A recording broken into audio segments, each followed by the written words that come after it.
Shalom Jemaat Jireh yang luar biasa, apa kabarnya semua? Kita percaya dan yakin Tuhan Yesus baik buat kita semua, amin.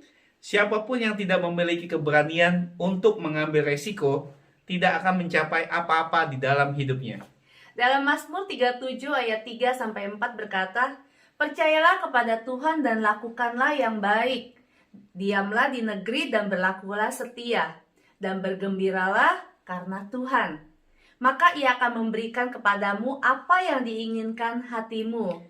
Berani mengambil resiko bukan berarti bersikap sembrono, tapi tindakan yang didasarkan pada iman dan kebenaran firman Tuhan.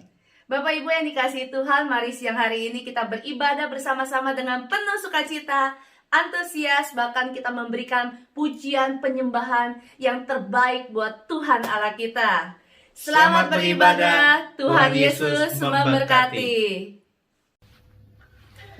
Puji nama Tuhan, Shalom Bapak Ibu yang dikasihi Tuhan. Kembali kita bertemu bersama-sama dalam ibadah online pada pagi hari ini.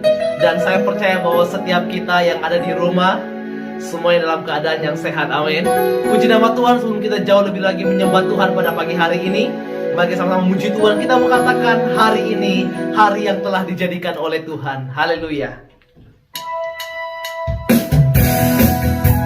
Mari bertepuk tangan bersama-sama Bapak Ibu. Kita mau katakan hari ini hari dijadikan oleh Tuhan.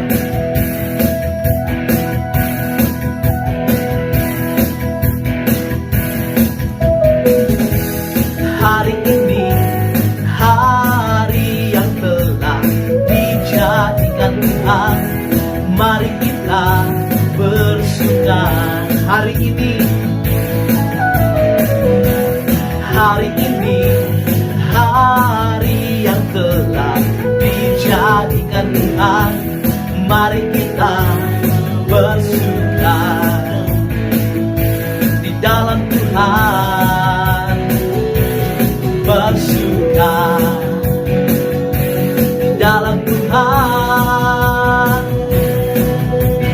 Bersuka, bersuka dalam Tuhan. Mari bersuka, bersuka citalah. Bersuka, bersuka dalam Tuhan. Sekarang bersuka, bersuka citalah. Lebih sungguh-sungguh kita mau katakan hari ini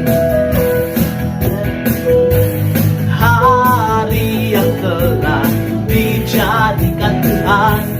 Mari kita bersuka hari ini Tuhan, amin. Hari ini hari yang telah dijadikan Tuhan. Mari kita bersuka di dalam Tuhan, dalam Tuhan. Bersuka, bersuka di dalam Tuhan. Bersuka, bersuka, bersuka dalam Tuhan. Mari bersuka, bersuka citalah. Oh, bersuka, dalam Tuhan sekarang bersuka, bersuka cita. Lebih sungguh katakan bersuka, bersuka, amin. Bersuka dalam Tuhan, mari bersuka, bersuka citalah, oh bersuka, bersuka dalam Tuhan sekarang bersuka, bersuka cita. Kita bersama memuji Tuhan, mau katakan datanglah, datanglah ke baitnya dengan hati bersyukur, ke dalam pelataran dengan hati bersuka, dengan hati bersuka. Rasakan dan lihatlah betapa baiknya Tuhan bagi yang berlindung padanya. Amin. Akan bersorak, akan bersorak-sorai, akan bersorak-sorai. Bersyukurlah kepada Tuhan, sebab Ia baik, bahwasannya selamanya kasih setiamu. Bersyukurlah kepada Tuhan, sebab Ia baik, bahwasanya selamanya kasih setia. Datanglah ke baitnya,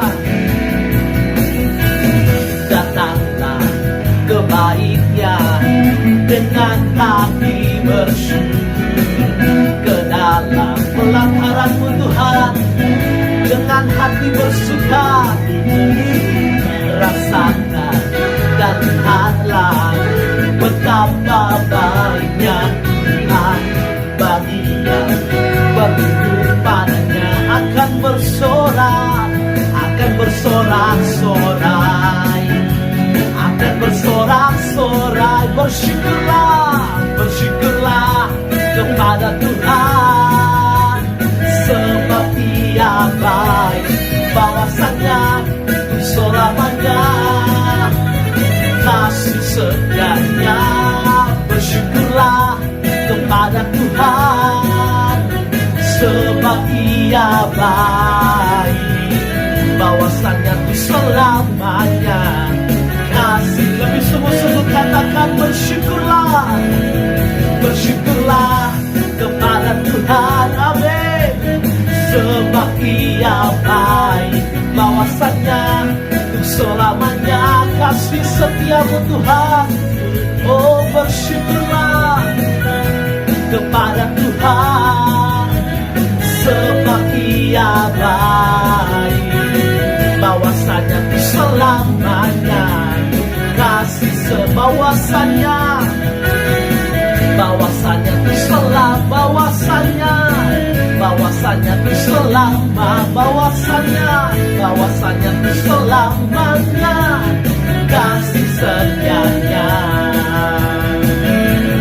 Bersyukurlah, haleluya. Meskipun di tengah pandemi seperti ini, kita tetap bersyukur, amin. Haleluya, puji nama Tuhan. Mari kita dudukkan setiap hati kita di hadapan Tuhan pada pagi hari ini. Kita akan siapkan setiap hati kita untuk belajar akan kebenaran firman Tuhan. Terima kasih Bapa buat kebaikan Tuhan yang tidak pernah habis, yang tidak pernah lekang oleh waktu dalam hidup kami. Selalu baru kasih setiamu atas setiap hidup kami Tuhan. Terima kasih Bapa buat penyertaan Tuhan sampai saat ini Bapa, sehingga kami boleh ada sebagaimana kami ada. Semua karena kebaikan Tuhan. Haleluya Tuhan. Terima kasih Bapa. Tidak takut, sebab Kau besertaku, sebab Kau besertaku.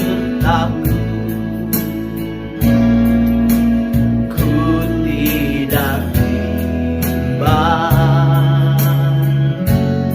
sebab Engkau Allahku, Engkau meneguhkan kami. Engkau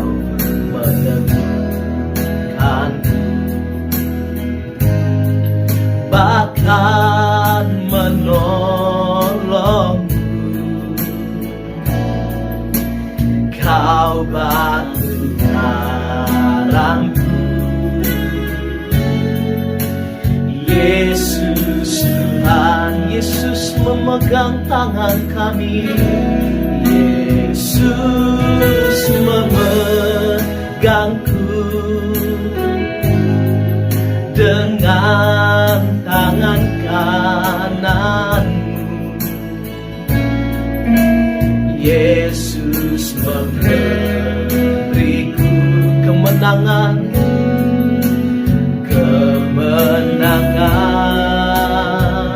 oh, Yesus memegangku dengan tangan kananmu. Yesus memberiku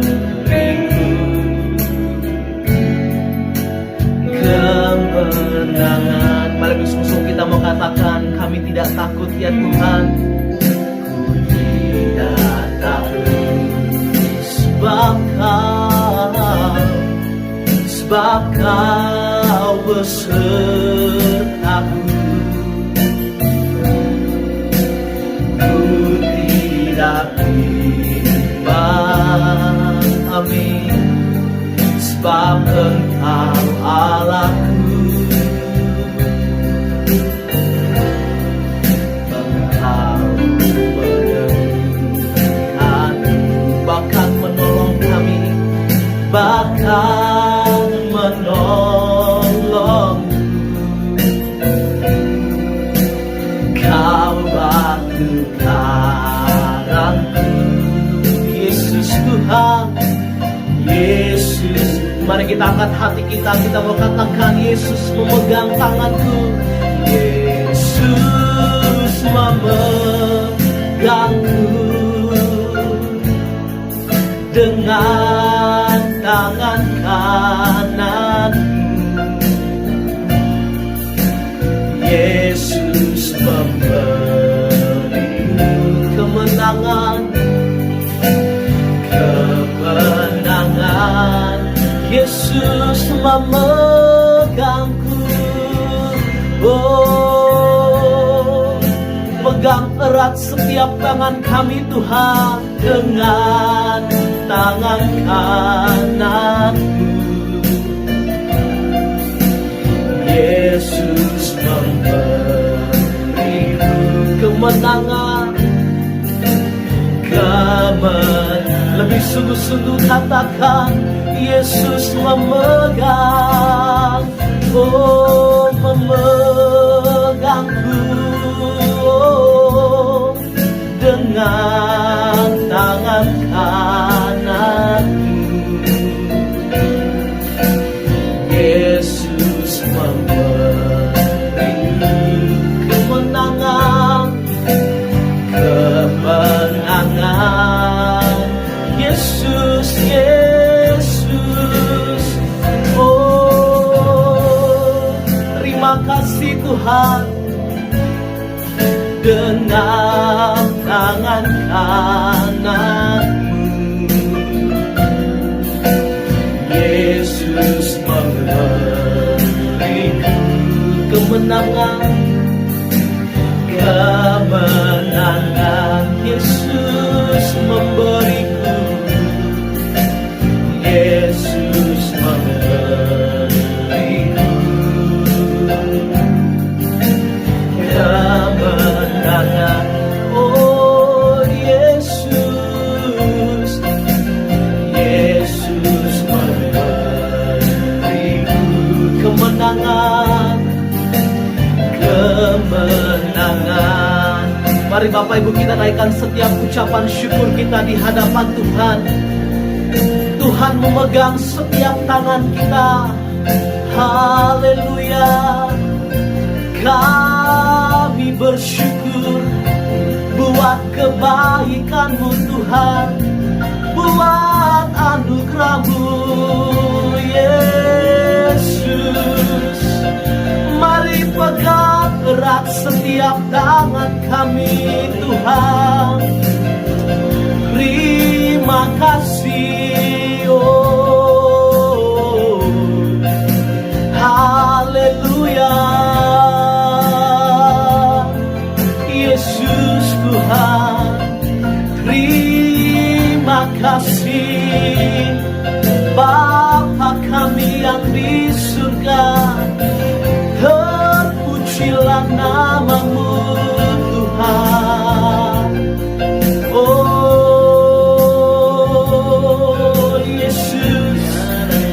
mengangkat setiap hati kami di hadapan-Mu pada pagi hari ini Tuhan.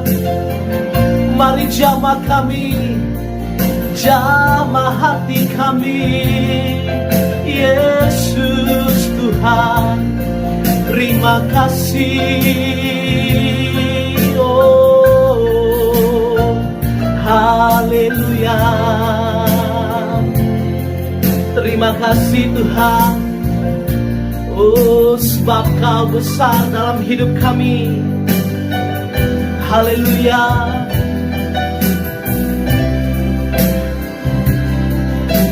Terima kasih Tuhan. Mari sama-sama kita mau katakan sebab Kau besar.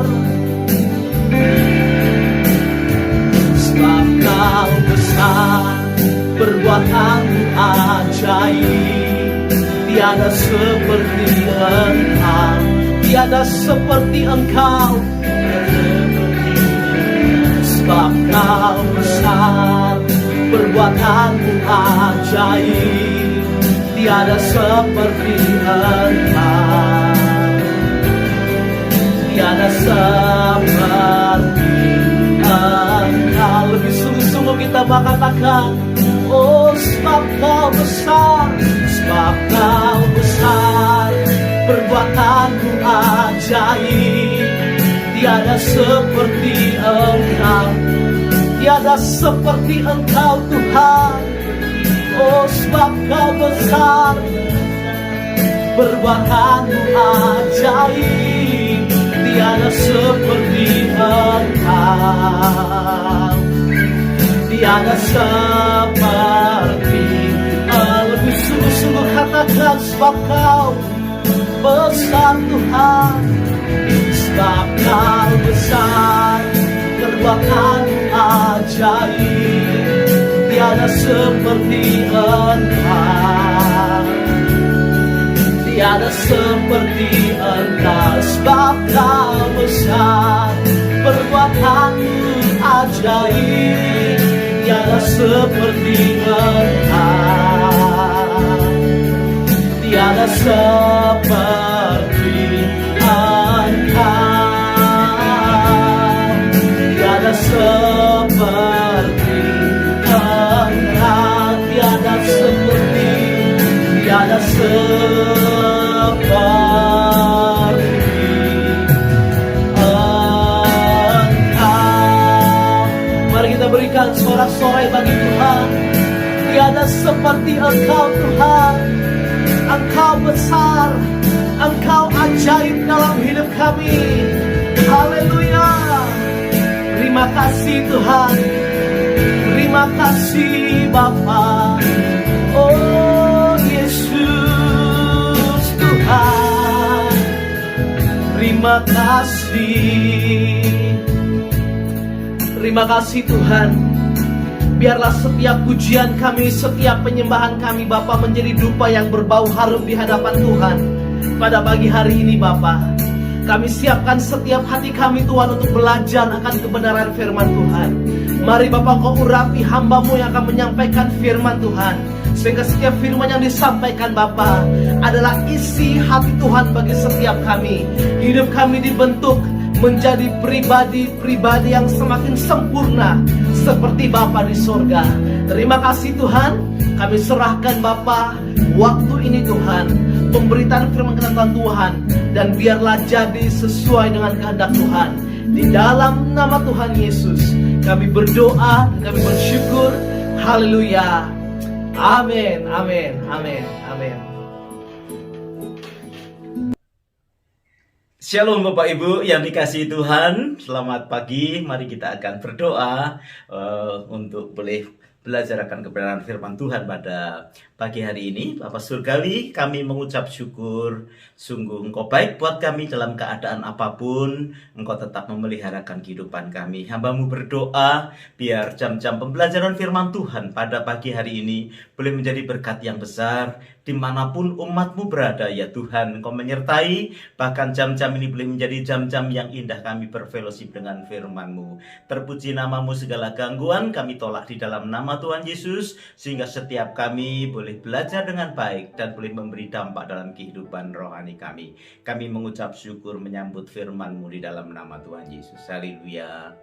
Amin. Bapak Ibu Saudara yang dikasihi Tuhan, kita tetap bersyukur walaupun kita masih di lockdown, tetapi kita percaya bahwa semangat di dalam Tuhan, ketika Tuhan ada di dalam kehidupan kita, tetap ada semangat yang luar biasa. Mari Bapak Ibu, kita ini memasuki bulan yang baru. Saya akan berikan satu serial khotbah selama 1 bulan ini tentang lonely, tentang kesepian. Nah, hari ini kita akan memasuki serial yang baru itu. Nah, saya percaya semua orang itu bisa mengalami kesepian, tidak memandang usia, tidak memandang latar belakang kehidupan, pendidikan, atau apapun. Tetapi setiap kita bisa mengalami satu masa yang disebut dengan masa kesepian.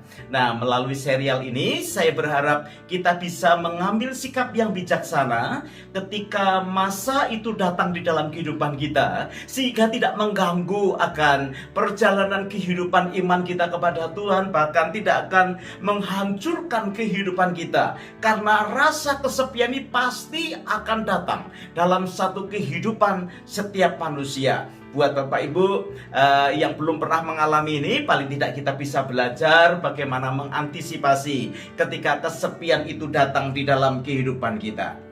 Nah Bapak Ibu, untuk menghadapi semua musim di dalam kehidupan kita, Alkitab itu mengajar bagaimana kita harus menjadi bijaksana sampai kita ini bisa menghadapi setiap tantangan di dalam kehidupan kita, untuk kita tetap bisa memuliakan Tuhan.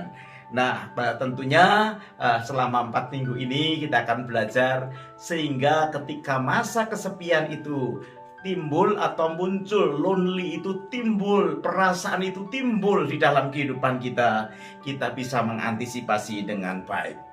Hari ini kita akan belajar tentang apa adanya. Kita akan bisa mengatasi suasana kesepian kalau kita bisa memahami realitas kehidupan kita. Bagaimana kita hidup secara real apa adanya di dalam hidup ini. Biasanya orang itu ingin melihat kita ini hidup apa adanya. Ya, orang ingin melihat aslinya kita itu seperti apa.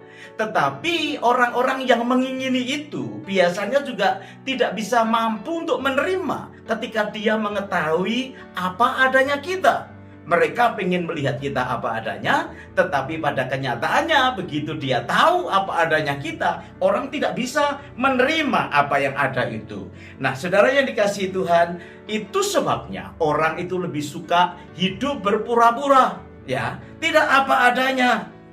Ya, sebagai contoh saja, kalau kita ini ada di dalam sosial media, ketika kita ini memamerkan foto kita, itu biasanya sudah mengalami satu proses yang disebut dengan diedit dan lain sebagainya, sehingga orang itu tidak ketemu aslinya kita. Yang kita lihat di media selalu hal yang bagus, ya toh. Ketika kita mau share foto ke dalam sosial media kita, orang melihat fotonya yang bersama-sama dengan kita, kenapa saya kelihatan gendut dan lain sebagainya. Ya, biasanya itu terjadi karena apa? Karena kita ini ingin terlihat pura-pura, tidak apa adanya, sehingga dilihat baik. Kenapa begitu? Ya memang begitu. Ketika orang tahu keadaan kita aslinya, belum tentu orang itu bisa menerima kita apa adanya. Itu sebabnya seringkali orang lebih suka berpura-pura tentang dirinya sendiri. Dan juga seringkali orang itu suka memberikan comparison satu dengan yang lain. Kenapa saya begini? Kenapa dia seperti itu? Bapak Ibu perhatikan ya, hidup di dalam kepura-puraan, hidup di dalam comparison, itu seringkali bisa membuat kita ini kehilangan sukacita. Dan kemudian kita tidak bisa memiliki rasa syukur yang cukup kepada Tuhan. Padahal apa itu rasa syukur kita? Rasa syukur kita itu bisa kita bawa sebagai persembahan yang berkenan di hadapan Tuhan. Tetapi banyak anak Tuhan yang kehilangan syukur kepada Tuhan karena melihat apa yang ada pada dirinya, tidak bisa menerima apa adanya. Dia ingin tampil yang lebih baik lagi, sehingga tidak pernah ada persembahan yang terbaik yang kita berikan kepada Tuhan. Saya yakin persembahan yang terbaik dari hidup anak-anak Tuhan itu adalah ucapan syukur yang keluar dari hati yang dalam. Perhatikan, kalau kita tidak bisa menerima keadaan kita, dan kita mengcompare satu dengan yang lain, membandingkan hidup kita dengan orang lain, membandingkan pelayanan kita dengan orang lain, membandingkan kekayaan kita dengan orang lain, kita akan mulai kehilangan sukacita di dalam pengiringan kita kepada Tuhan. Dan lebih daripada itu, ucapan syukur kita juga akan hilang dari kehidupan kita. Nah, Bapak Ibu yang dikasihi Tuhan, bagaimana Alkitab mengajar kepada kita untuk menjadi bijak di dalam setiap keadaan kita, supaya kita menjadi orang yang apa adanya. Karena saya tahu ketika orang bisa hidup apa adanya dan bisa menerima keberadaan yang ada, orang itu bisa dibebaskan dari rasa kesepian yang ketika masa itu datang dalam kehidupan yang ada. Biasanya memang manusia secara normal itu lahir, kemudian dia bertumbuh menjadi besar, dan ketika sudah mulai settle, dia mulai memiliki atau menyesuaikan diri dengan keadaan budaya di sekitar yang ada, dan kemudian orang itu mengalami satu satu poin di mana dia itu harus kembali introspeksi dirinya supaya dia menjadi apa adanya. Karena ketika menyesuaikan dengan keadaan sekitarnya, ada orang yang pas, ada orang yang tidak pas. Akhirnya terjadi konflik di dalam kehidupan yang ada. Nah, itu sebabnya Bapak Ibu yang dikasihi Tuhan, mari kita melihat bagaimana contoh yang baik yang Alkitab pernah berikan di dalam kehidupan kita, khususnya melalui kehidupan Tuhan kita Yesus Kristus. Dia adalah manusia sejati di dalam ketika dia berada di atas muka bumi ini. Ada satu contoh yang luar biasa yang selama seminggu ini kita juga sedang pelajari melalui komsel yang ada. Saya ingin tunjukkan satu kisah yang sangat menarik ketika Tuhan Yesus bersama-sama dengan salah satu muridnya yang bernama Matius. Mereka sedang mengadakan party, mengadakan perayaan. Saat itu Matius mengundang teman-teman pemungut cukai yang lainnya untuk bersama-sama makan bersama dengan Yesus. Kita perhatikan kitab Lukas pasalnya yang kelima. Kita akan membaca dari ayat yang ke-27 sampai ayatnya yang ke-32. Lukas pasal yang kelima, kemudian ketika Yesus pergi keluar, ia melihat seorang pemungut cukai. Pemungut cukai pada waktu itu, Bapak Ibu, ada satu golongan atau satu kelompok orang yang sangat tidak disukai. Karena apa? Karena dia memeras rakyat, dia mengambil keuntungan bagi dirinya sendiri. Pokoknya ini satu kelompok yang ditolak oleh masyarakat. Orang pemungut cukai itu yang bernama Lewi sedang duduk di rumah cukai. Yesus berkata kepadanya, "Ikutlah aku." Maka berdirilah Lewi dan meninggalkan segala sesuatu, lalu mengikut dia. Artinya dia tinggalkan apa yang menjadi mata pencahariannya, apa yang menjadikan kesukaannya, apa yang menjadikan cara untuk mengumpulkan harta. Pada saat itu ketika Yesus memanggil Lewi, langsung saudara, dia meninggalkan itu. Dan perhatikan, dan Lewi mengadakan suatu perjamuan besar. Kalau sekarang disebut party, ya toh, perjamuan besar, ngundang teman-temannya. Kita berkata untuk dia, untuk Tuhan di rumahnya, dan sejumlah besar pemungut cukai dan orang-orang lain turut makan bersama-sama dengan dia. Dia undang teman-temannya, dan hari itu hari yang luar biasa. Kenapa? Karena pemungut cukai itu digolongkan orang berdosa. Terjadi satu connection, terjadi satu perjumpaan antara orang berdosa dengan Tuhan Yesus. Ini sesuatu yang amazing, saudara ya. Nah, perhatikan ayat 30. Orang-orang Farisi dan ahli-ahli Taurat bersungut-sungut kepada murid-murid Yesus. Ya toh? Orang Farisi ini adalah orang-orang agamawi yang merasa dirinya lebih suci. Katanya, ya, "Mengapa kamu makan dan minum bersama-sama dengan pemungut cukai dan orang berdosa?" Ayo perhatikan sama-sama ayat yang ke-31. Lalu jawab Yesus kepada mereka, katanya, kita katakan sama-sama, "Bukan orang sehat yang memerlukan tabib, tetapi orang sakit." Dan perhatikan ayat 32. "Aku datang bukan untuk memanggil orang benar, tetapi orang berdosa, supaya mereka bertobat." Ini satu kejadian yang amazing, yang luar biasa, di luar dugaan. Semua orang mulai berkata-kata tentang Yesus, bahwa Yesus itu adalah Mesias. Tapi perhatikan, mereka tidak bisa terima ketika Tuhan Yesus duduk bersama dengan orang berdosa. Di situ kita bisa melihat bagaimana Tuhan menyatakan dirinya itu apa adanya. Dan memang betul, saudara, ketika kita menjadi apa adanya, seringkali orang lain tidak bisa menerima hidup kita. Kalau mereka melihat kita ini apa adanya, itu sebabnya seringkali ada satu ekstrim tentang kesepian ini. Orang itu harus apa adanya, itu karena ekstrim yang pertama berarti harus bisa terbuka semuanya, ya. Semuanya harus bisa terbuka. Nah, ekstrim yang kedua ketika berkata apa adanya, orang berkata, waduh malu saya, ya toh. Kalau aku terbuka semuanya nanti ketahuan belangku. Orang tidak bisa respect lagi kepadaku. Saudara, dua ekstrim ini kuat ketika orang berkata apa adanya. Dan kedua-duanya akan menghasilkan apa yang disebut dengan lonely, kesepian. Ya memang betul, di ekstrim yang pertama, kalau kita berkata apa adanya semua harus terbuka, itu betul. Ada quote yang berkata begini, kita harus mengatakan apa adanya atau kita harus mengatakan kebenaran apa adanya. Ya. Tetapi tidak semua kebenaran harus kita katakan, khususnya untuk hal-hal yang privacy, hal-hal yang menyangkut sesuatu yang private, saudara. Nah, ketika kita ini mau menyatakan apa adanya, belum tentu orang bisa menerima ketika kita terbuka sungguh-sungguh. Seperti apa yang dialami oleh Tuhan Yesus. Orang mulai berkata bahwa ini adalah Mesias, orang mulai percaya. Dan saudara, ketika dia membukakan dirinya betul bahwa dia menjadi manusia, firman itu jadi manusia. Itu bagian daripada Trinitas yang kita bisa pelajari. Ketika ditunjukkan bahwa Yesus itu 100% manusia dan dia apa adanya, dia duduk dengan orang berdosa, dia berkata, aku datang bukan untuk orang yang benar. Orang yang benar itu tidak memerlukan. Aku datang untuk orang yang berdosa. Dikatakan bukan orang yang sehat, yang membutuhkan tabib, tapi orang sakit. Ya, memang Tuhan itu datang bukan untuk orang yang benar, tetapi Tuhan datang untuk orang yang berdosa.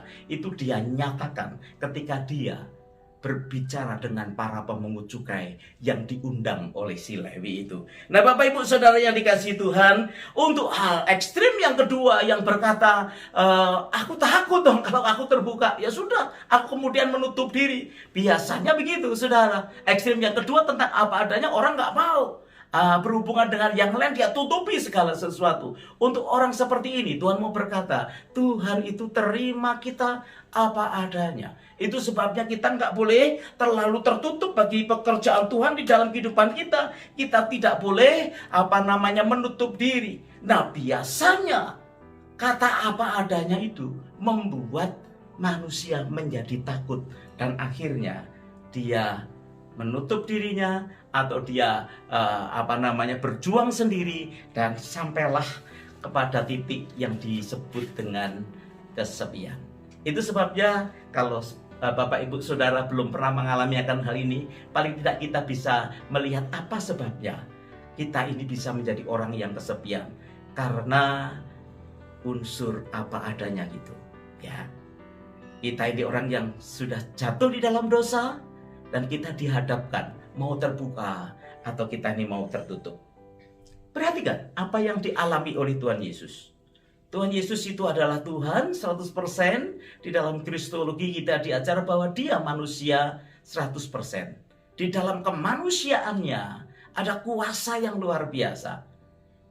Tetapi ada satu masa ketika dia menghadapi salib, yang sebentar juga kita akan peringati bersama di dalam perjamuan kudus. Hidupnya merasa berat sekali. Bahkan dia merasa kesepian sekali, merasa kesendiriannya sendiri. Sampai dia berkata kepada beberapa muridnya, ayo tolong bantu aku. Ya, accompany, menyertai dia dalam suasana yang begitu berat. Sampai kepada 3 link daripada muridnya itu, siapa itu si Petrus, Yohanes, siapa itu ya? Si Yakobus ya, kalau saya tidak salah. itu dibawa mereka untuk diajak berdoa bersama-sama. Bisa nggak kamu temani saya? 1 jam aja. Nah Bapak Ibu Saudara yang dikasihi Tuhan, kita heran ya, orang sekali bertuhan Yesus, ya, masih juga mengalami akan hal itu.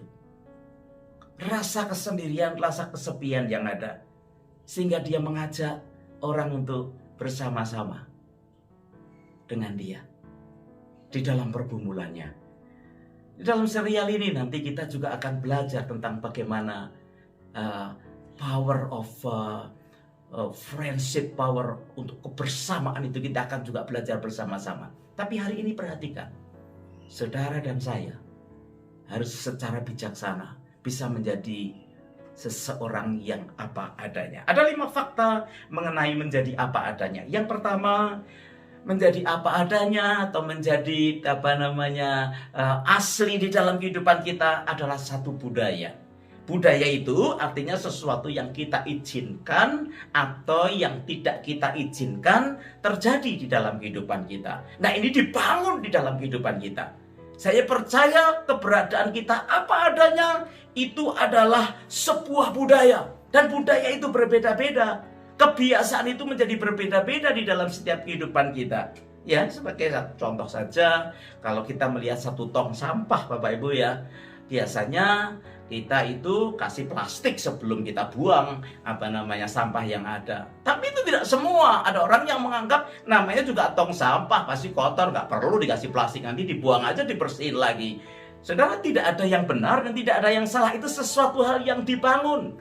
Itu sesuatu hal yang bisa terjadi atau kita tolak untuk terjadi di dalam kehidupan kita. Budaya itu. Ya, jadi sesuatu yang asli menjadi asli itu adalah sebuah budaya di dalam kehidupan kita. Maaf bicara kalau kami suami istri di rumah ya, kita membiasakan untuk tidak duduk di tempat tidur dengan pakaian serapi begini. Ya, kalau kita pakai pakaian rapi, kalau kita pakai pakaian keluar, nggak mungkin kita akan duduk di tempat tidur, saudara. Untuk kita duduk, kalau kita sampai duduk di tempat tidur, ya pasti kita akan saling mengingatkan, jangan duduk di situ, itu tempat tidur. Buat orang yang lain, tempat tidur ya pokoknya tempat untuk beristirahat, mau pakai pakaian apa saja ya. Kenapa sih mesti repot seperti gitu? Tapi ini bukan hal yang benar atau salah, tapi ini budaya. Itu sebabnya jarang kami duduk di tempat tidur. Nah, duduk ya di kursi sudah, atau di sofa. Kalau mau duduk di tempat tidur ya kita harus ganti dulu pakai pakaian tempat tidur. Itu kami, ya tahu. Nah, saya nggak tahu dengan saudara punya budaya-budaya masing-masing yang menurut saya itu akan menunjukkan kita apa adanya. Ya.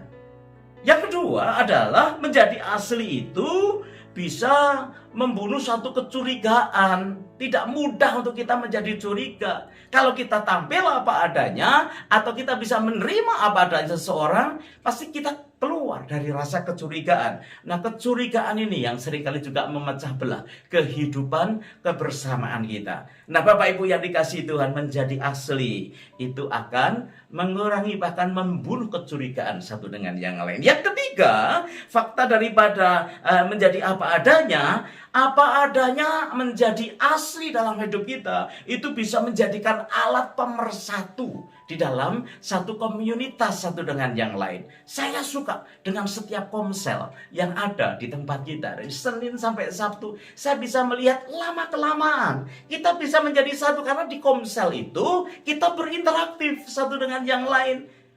Sesekali berkata, aduh, aku ini ada pergumulan ini. Dia terbuka, dia membicarakan tentang apa yang sedang dia pergumulkan. Nah, Bapak Ibu, itu membuka keterbukaan satu dengan yang lain yang akhirnya bisa menjadikan alat pemersatu. Kita bersyukur dengan adanya kelompok-kelompok kecil yang belajar akan firman Tuhan, yang bisa menanggapi, yang bisa mendoakan, sehingga kita bisa menerima apa adanya. Saya lihat setelah ada komsel, setiap kali kita datang di dalam onsite service, waktu kita datang sama-sama, orang tidak merasa canggung karena ada temannya di situ. Ada orang-orang yang bisa mempersatukan satukan diri dan kita melihat ada kehangatan di dalam pengiringan kita, di dalam ibadah kita kepada Tuhan.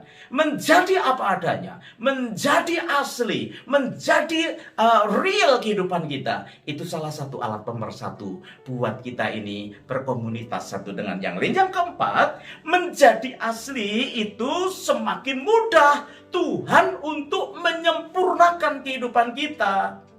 Bapak Ibu, kalau kita berpura-pura, kalau kita ini mencoba menutupi sesuatu, sulit sekali kita ini diperbaharui kehidupan yang ada. Tetapi kalau kita belajar menjadi asli, belajar menjadi apa adanya, Tuhan mudah sekali memberikan inspirasi dalam hidup kita. Karena Tuhan bergerak sesuai dengan kapasitas dan keadaan kita masing-masing. Itu sebabnya Bapak Ibu Saudara dikasih Tuhan, engkau yang rindu untuk mengalami pemulihan lebih cepat lagi. Kita belajar hidup apa adanya, kita aslinya kita belajar terbuka sehingga Tuhan boleh berkarya di dalam kehidupan kita. Hal yang kelima, menjadi asli itu menolong orang lain juga yang sedang di dalam kasus mengalami kesendirian atau kesepian. Nah, Bapak Ibu yang dikasih oleh Tuhan, setiap rencana Tuhan harus terjadi dalam kehidupan setiap anak-anak Tuhan.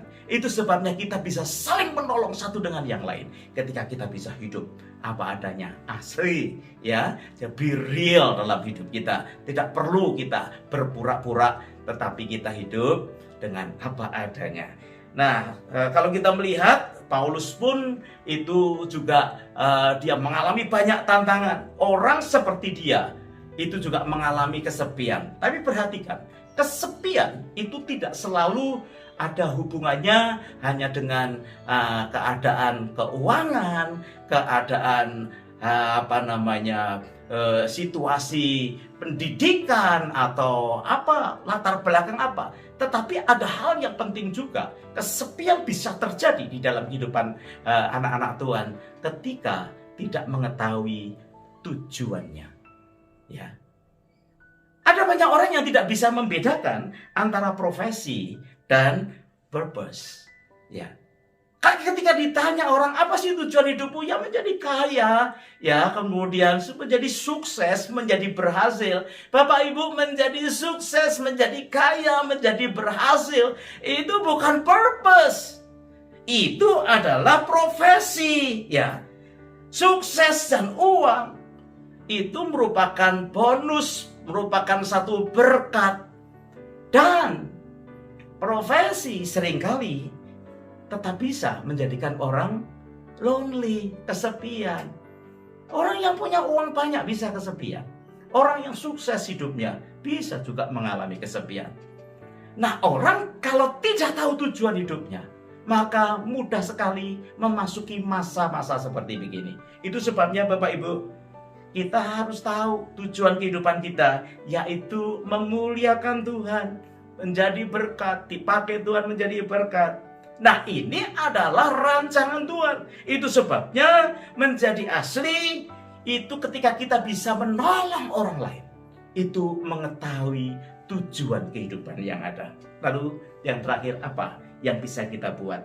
Yang pertama Bapak Ibu, karena kita tahu semua orang akan masuk kepada masa seperti ini, ya, bagi yang belum pernah mengalami kesepian, ya tunggu aja waktunya. Paling tidak kita sudah bisa memberikan perlengkapan kepada saudara.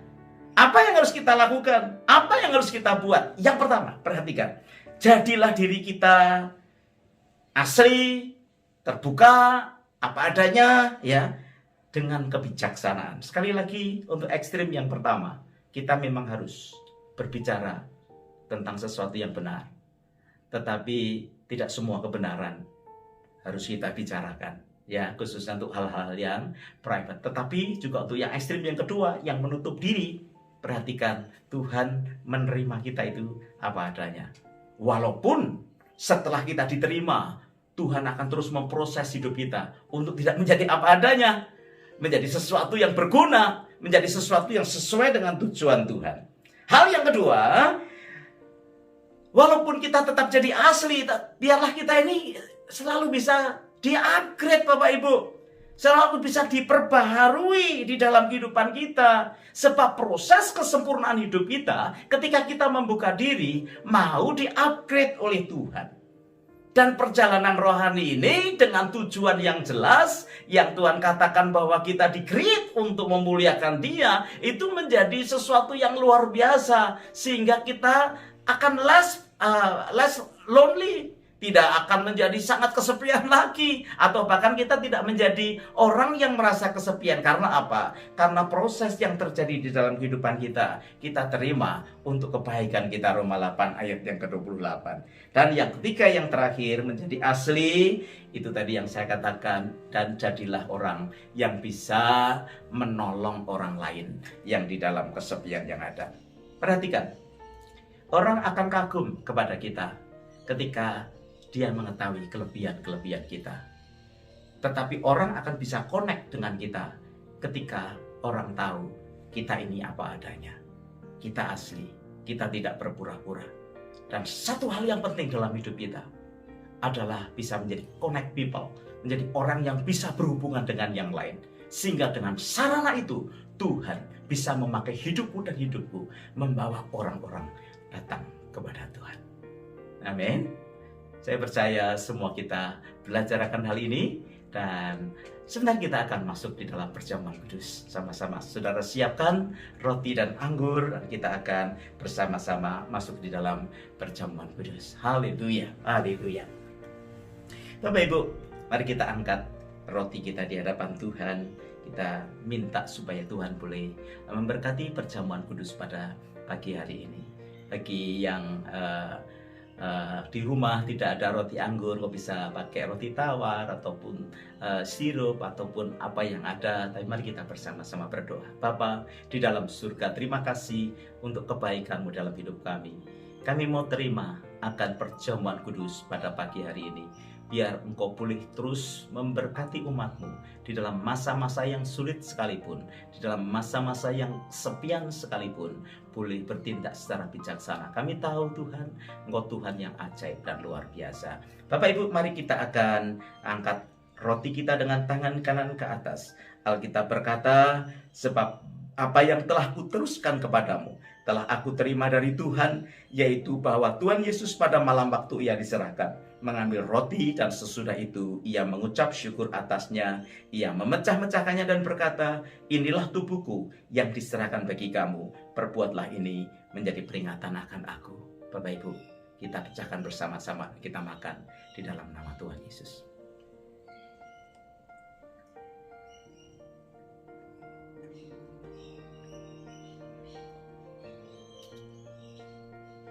Kita angkat anggur kita dengan tangan kanan ke atas, dan biarlah kita boleh meminum bersama-sama saat ini. Perhatikan firman Tuhan. Demikian juga Ia mengambil cawan sesudah makan, lalu berkata, cawan ini adalah perjanjian baru yang dimeteraikan oleh darahku. Perbuatlah ini setiap kali kamu meminumnya menjadi peringatan akan aku. Mari Bapak Ibu, kita akan minum bersama-sama di dalam nama Tuhan Yesus.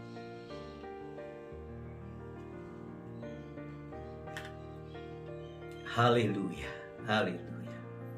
Terima kasih ya Tuhan, sekali lagi tubuh dan darah-Mu kami pecahkan dan kami minum bersama-sama. Kami tahu Kau Tuhan yang penuh kasih, mengampuni segala dosa kelemahan kami, menyembuhkan setiap sakit penyakit kami. Terpuji nama-Mu, hamba-Mu berdoa, umat-Mu terus dikuatkan di dalam anugerah Tuhan. Karena kami percaya ya Tuhan, Engkau Tuhan yang memberikan teladan yang luar biasa dalam hidup kami. Kami memuji kebesaran-Mu. Dalam nama Tuhan Yesus, kami berdoa dan kami mengucap syukur. Haleluya. Amin. Amin. Tuhan memberkati. Haleluya. Kita sebentar akan selesai dengan ibadah kita. Jangan lupa sebentar kita juga akan Zoom sama-sama. Mari kita akan akhiri ibadah ini dengan mengucap syukur kepada Tuhan. Mulutku penuh dengan pujian, dan kita terima berkat Tuhan pada siang hari ini. Haleluya. Dan segenap hati kita katakan bersama-sama, haleluya. Mulutku penuh dengan pujian kepadamu ya Yesus Tuhan.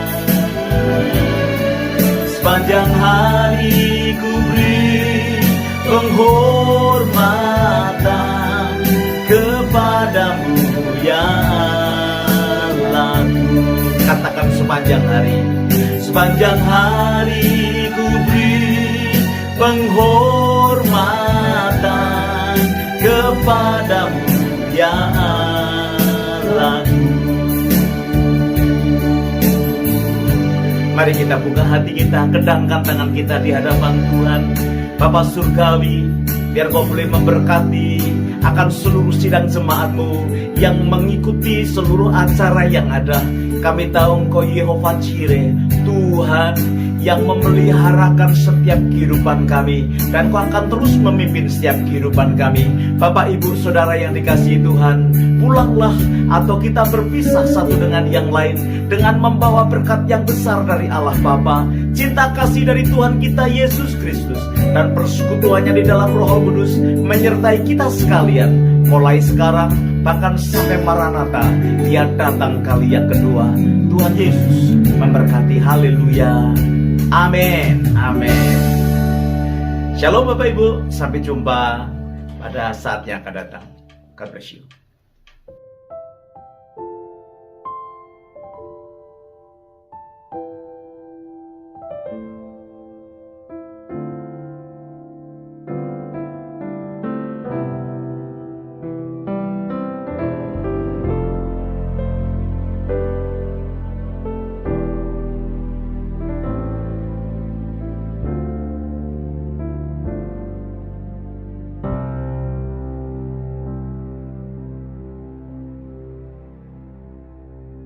Yesus teladanku,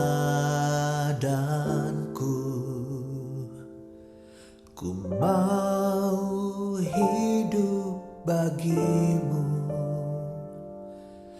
Hati yang hancur Kau jadikan baru, sempurna bagimu. Yesus teladanku, ku mau hidup sepertimu. Hati yang baru seperti yang Kau mau, sempurna bagimu. Ku angkat tanganku dan berseru, Yesus tujuan hidupku. Ku angkat tanganku dan berseru, Yesus tujuan imanku.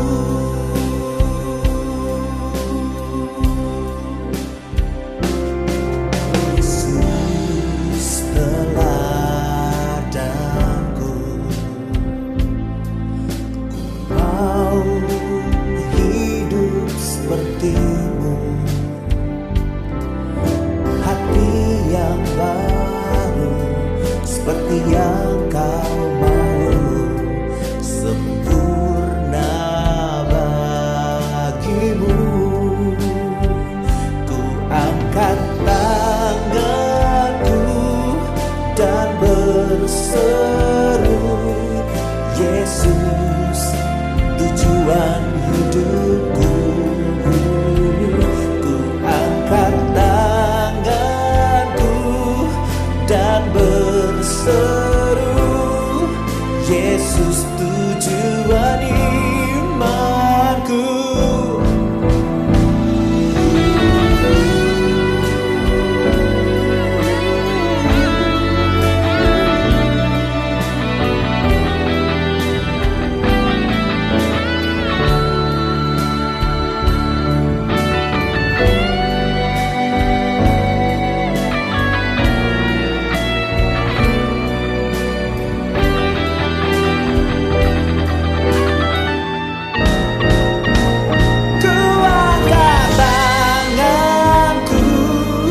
Dan berseru, Yesus tujuan hidupku.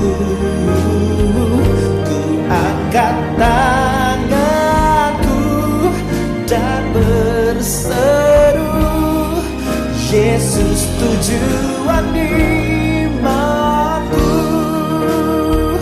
Ku angkat tanganku dan berseru, Yesus tujuan imanku.